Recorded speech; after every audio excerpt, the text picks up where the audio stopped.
Hey there, welcome back to StickItReal, where we keep things simple, real, and all about helping you thrive in 2025. Let me ask you something. Have you ever looked around your space, whether it's your desk, your kitchen, or even your schedule, and felt completely overwhelmed by the mess? I've been there so many times. Just a few weeks ago, I was staring at my desk, covered in papers, random sticky notes, and about 3 empty coffee cups, and I thought, how did it get this bad? I kept telling myself I'd organize it eventually, but every time I tried, I'd get so overwhelmed that I'd just give up and scroll on my phone instead. And don't even get me started on my calendar.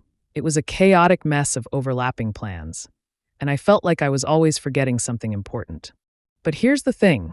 What if I told you that getting organized is actually way easier than you think? I know, it sounds like a stretch, but stick with me, because I've found a super simple way to go from chaos to calm, and it's completely changed how I manage my space and my time.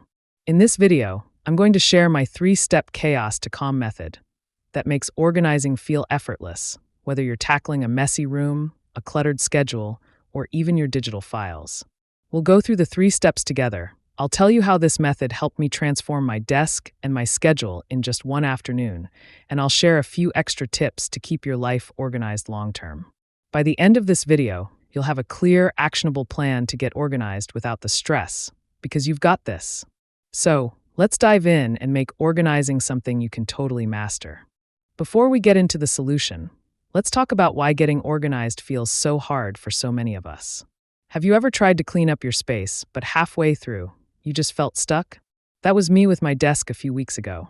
I'd start sorting through papers, but then I'd find an old bill I forgot to pay, or a random notebook I hadn't touched in months, and I'd get so overwhelmed that I'd just shove everything into a drawer and call it a day. And when it came to my schedule, I'd try to plan my week, but I'd end up with a to-do list a mile long, and I'd feel even more stressed than before. For a lot of us, organizing feels like this huge, impossible task that we're never going to get right. Part of the problem is that we overcomplicate it.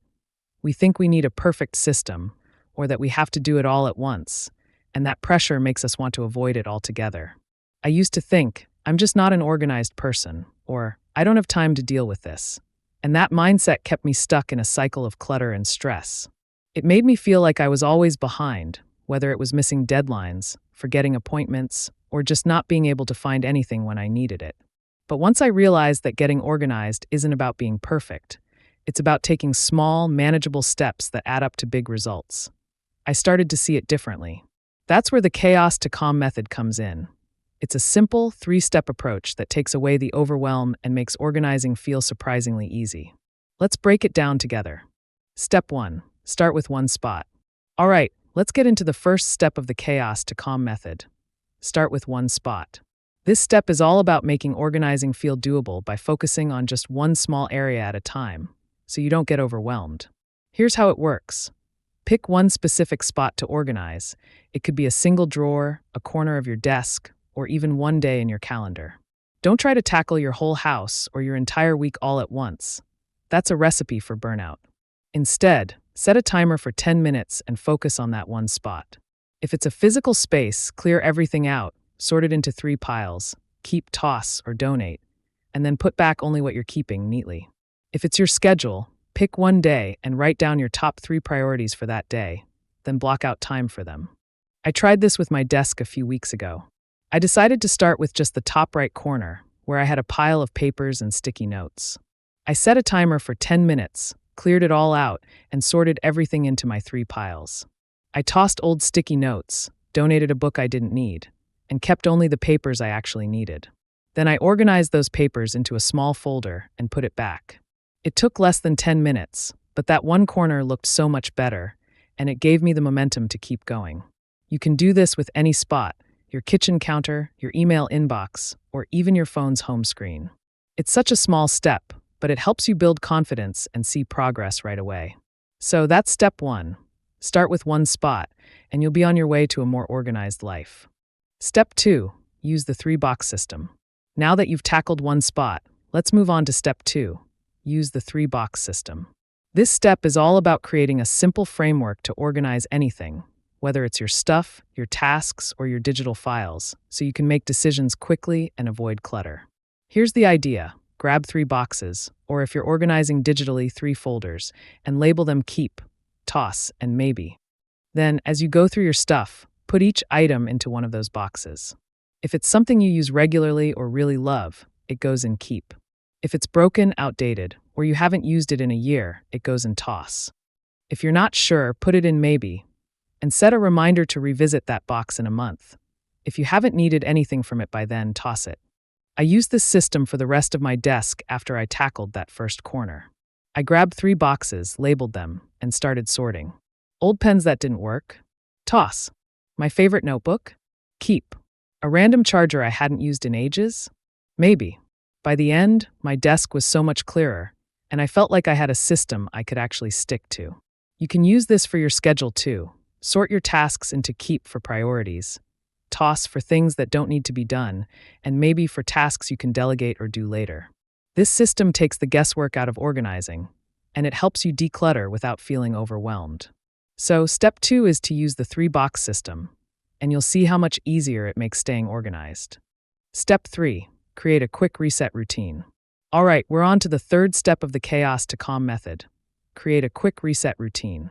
This step is all about setting up a simple habit to keep your space and schedule organized long-term, so chaos doesn't creep back in. Here's how it works. At the end of each day, take 5 minutes to reset your space and your schedule. For your space, do a quick sweep. Put things back where they belong, toss any trash, and straighten up.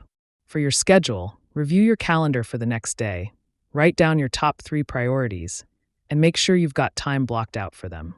You can even set a timer or play a song you love to make it fun. I like to blast a 5-minute song and see how much I can get done before it's over. I started doing this after organizing my desk, and it's been a game changer. Every evening, I take 5 minutes to clear off my desk, putting pens back in their holder, filing papers, and tossing any trash. Then I check my calendar, write down my top 3 priorities for the next day, and make sure I'm not overbooked. It's such a small habit, but it keeps my space and my schedule under control, and I wake up feeling so much calmer. You can do this with any area of your life. Reset your kitchen after dinner, or clear out your email inbox before bed. It's all about creating a routine that works for you. So, that's step 3. Create a quick reset routine, and you'll find that staying organized becomes second nature. Let me tell you how the chaos to calm method completely changed my life in just one afternoon. Like I said, my desk was a total mess. Papers everywhere, sticky notes, empty coffee cups, you name it. And my schedule was just as bad. I was double booking myself, missing deadlines, and always feeling behind. But I decided to try this 3-step method and see what happened. Step 1. I started with one spot. I focused on the top right corner of my desk, set a timer for 10 minutes, and sorted everything into keep, toss, and donate piles. I ended up with a clean corner, and it felt so good that I wanted to keep going. Step 2. I used the 3-box system. I grabbed 3 boxes, labeled them keep, toss, and maybe, and went through the rest of my desk. I tossed old pens and papers, kept my essentials, and put a few things in the maybe box to revisit later. Then I did the same with my schedule. I sorted my tasks for the week, keeping only my priorities, tossing unnecessary stuff, and putting a few tasks in maybe to delegate. By the end, my desk looked amazing, and my schedule felt so much more manageable. Step 3. I created a quick reset routine. Now, every evening, I take 5 minutes to clear my desk and review my calendar, and it's kept the chaos at bay. I even applied this method to my email inbox, sorted it with the 3-box system, and now reset it every night. I feel so much more in control, and I know this can work for you too, whether you're organizing your home, your work, or your time. Before we wrap up, I want to share a few quick tips to make the chaos to calm method stick for you. First, start small. Don't try to organize everything at once. Just pick one spot each day, and you'll build momentum over time. Second, keep your 3-box system handy. Whether it's physical boxes or digital folders, having them ready makes decluttering so much easier. And finally, make your reset routine fun. Play a song, set a timer, or reward yourself with a treat afterward to stay motivated. Oh, and one more thing, don't aim for perfection. Organizing is about creating a system that works for you. And the more you practice these steps, the easier it'll get. So there you have it. Getting organized really is easier than you think, thanks to the 3-step chaos to calm method. To recap, start with one spot, use the three-box system, and create a quick reset routine to keep things under control. You've got everything you need to go from chaos to calm, and I'm so excited for you to try this out. I'd love to hear how it goes, so let me know in the comments. What's one spot you're going to organize first? Share your wins with me. I can't wait to cheer you on. If you found this video helpful, please give it a big thumbs up, hit that subscribe button, and ring the bell so you don't miss more tips to make 2025 your best year yet. Thanks for watching, and I'll see you in the next one. Let's keep it real with StickItReal.